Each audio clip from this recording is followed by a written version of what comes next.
Clock out? Yeah? No more pressing curls?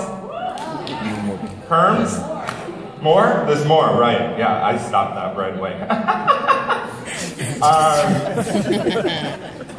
So I'm really glad that I get to be here tonight. It's such an honor to be in this auditorium because 8 years ago, as Robert was giving me such a great introduction, spoke of, I was in your seat, and I was listening to a gentleman speak to me about what it's going to be like in the industry. And I was thinking before I got here, I've been thinking for a couple months because I was given this opportunity, how I'm going to present a really amazing speech for you guys to walk away and feel impacted by.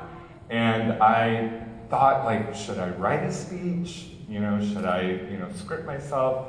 And that is not what I do. I go out and educate in the field and I talk to hairdressers, but I don't talk to a lot of students. But I know you guys are new hairdressers. And we like to hear when people talk from the heart, right? We don't like necessarily to see somebody at a podium and read a scripted, written performance. And for me, I get bored. I kind of want to see hair going on. So I'm not going to keep this going on and on. But I'm not going to do hair for you tonight. You have to come back for that. But what I can tell you is 8 years ago, I had no idea what I was going to do. And it really was that. I'll give you a little bit of background, and a lot of people from Pivot Point don't know this story side about me. But before I actually was enrolled in Pivot Point, I had a lot of struggles in my life. And I was really struggling to find out who I was. I had a problem with drugs and alcohol for 5 years of my life. And it was very serious and very severe. And so much so that I had to, take myself out of what I was doing and really re-engage my life and re-engage in finding who I was. And through a lot of perseverance, and a lot of hard work, I decided to take the advice of my mom, who said, go to beauty school after high school, which I completely wasn't ready for, so I'm glad I didn't do that.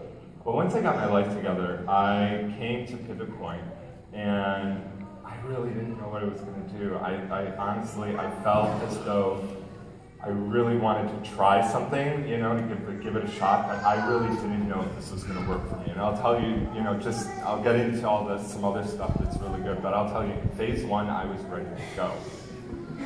Right? We got that mannequin, we've got the shears that were like, is it cutting the hair? Well, you get better shears later, right? But I was really tested. I had to do that roller set and that haircut, and I could not get that roller set. I could not get those in there.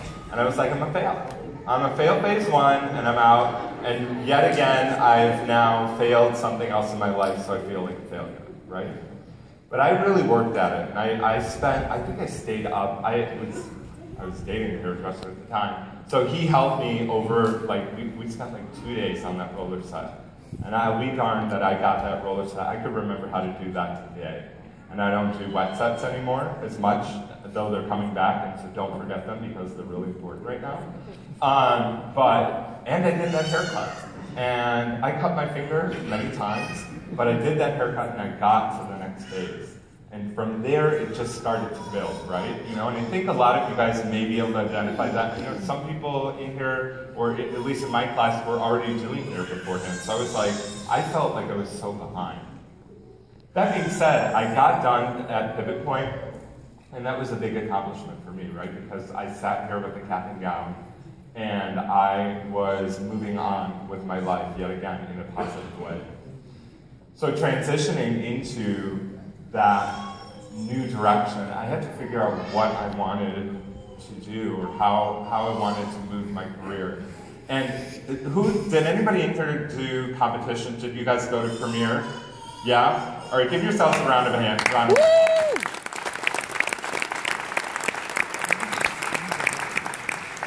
Okay, not only is Orlando awesome, it was a lot of fun, but the competition itself was brilliant. I think that was, I can remember it like it was yesterday, working with Miss Donna and Manuel. Did you guys go to the studio and get the spray painted, with the mannequin spray painted? Did they still do that? Okay.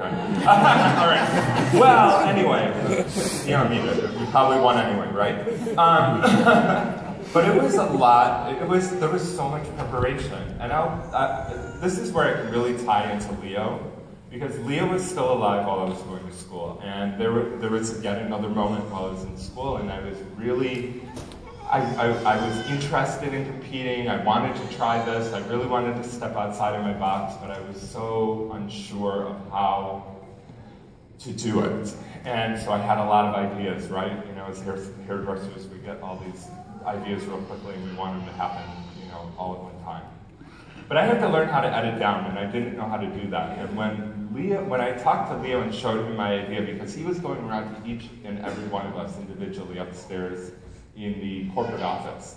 And I was practicing my look, and I showed him what I was doing, and it was like, I don't think I should even go. I really feel like what I'm doing isn't going to be it's not going to be of any work. It's not going to be good.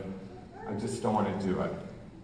And he pulled me to the side, and he said, you really have something going on here. And I don't pull people aside to tell them that.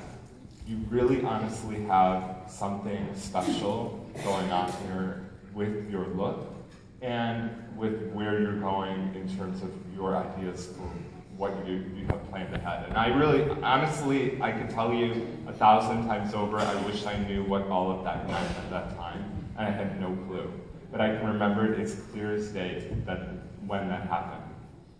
So, and I carry that with me today because so many, I mean, you guys saw all the, you know, the Daniel show that goes on behind the scenes, but that is really, honestly, that's fun stuff, right? You know, and it is my heart, my love, my passion, my joy. It's my living art to produce work that you guys see like that, but it's not what I do on a daily basis. I work in the salon 4 days a week. I deal with the clients just like that you dealt with at Pivot Point, except now they're paying a lot of money. You know, they're not getting the discounted rate, you know? So they got a lot to say and about everything. So get ready, because it's wild. But leading back into that, so, you know, going from that experience and transitioning, you know, it kind of pushed me a little bit further, and I just kind of believed in something else, because everything in my head said, you know, you're going to fail, you're not good enough, you know, you've got all this internal fear. And I seem to